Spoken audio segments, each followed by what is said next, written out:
আসসালামু আলাইকুম বন্ধুরা, দেখেন আজকে আসছিলাম কলা খেতে। এটা হচ্ছে আমাদের কলা ক্ষেত, অনেক বড় একটা কলা ক্ষেত। মাঝখান দিয়ে মিষ্টি লাউ দেওয়া হয়েছে। এই যে মিষ্টি লাউ গাছগুলা দেখতে পারতেছেন। এই যে দেখেন, আপনাদের চারপাশটা আমি ঘুরাই ঘুরাই দেখাবো। কলা ক্ষেতটা কেমন হয়েছে সবাই জানাবেন। এই যে দেখেন মিষ্টি লাউ ধরছে, দেখেন বন্ধুরা কত বড় হয়েছে মিষ্টি লাউ। অনেক জালি আসছে, যে জালিগুলো দেখাইলাম। এই যে মিষ্টি লাউ, অনেক মিষ্টি লাউ আসছে। এই যে দেখেন দুইটা এক জায়গায় মিষ্টি লাউ।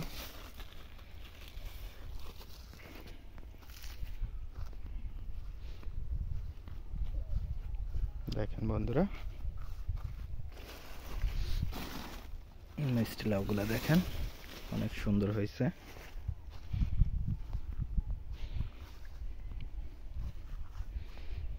অনেক কলা চারা মার গেছে, যার কারণে কালকে এগুলা গড়া দিছি। আমাদের বাসায় বলে গড়া। চারা মার গেলে ওইখান দিয়ে নতুন করে চারা রোপণ করে দেওয়া হয়। এই যে দেখেন বন্ধুরা,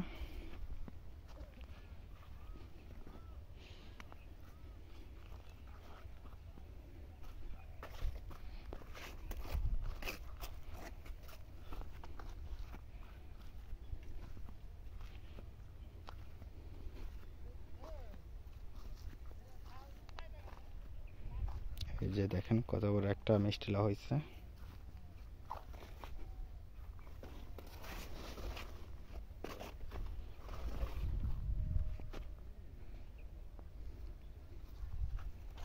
অনেক কলার চারা মার গেছে, যার কারণে ওইখানে নতুন করে কলার চারা দেওয়া হয়েছে।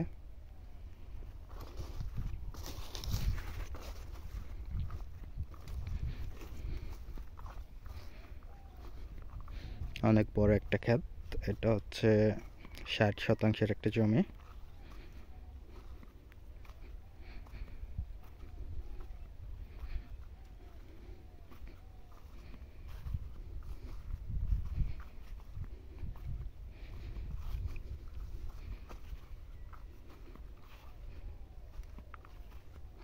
ক্ষেতের চারপাশটা আপনাদেরকে ঘুরাই ঘুরাই দেখানো হচ্ছে।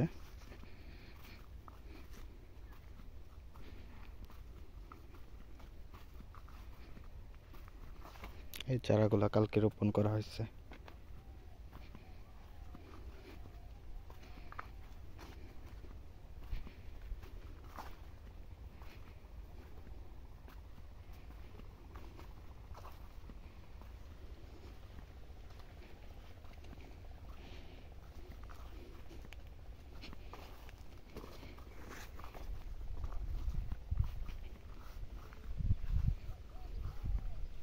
এই যে আমার বাবা এখানে ক্ষেত পরিষ্কার করে দিচ্ছে।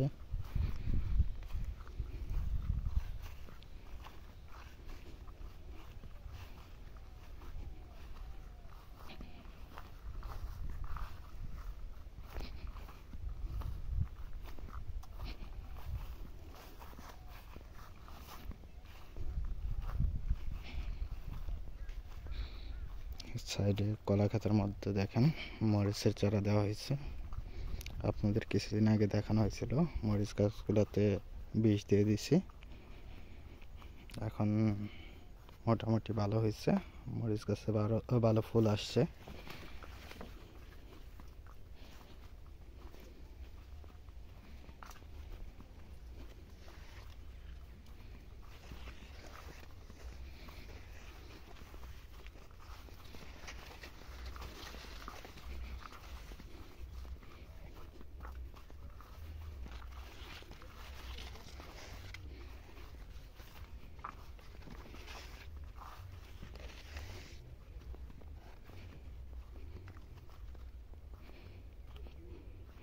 এই যে পাশে আমাদের মেশিন থেকে মাঝে মাঝে জমিতে সেচ দেওয়া হয়।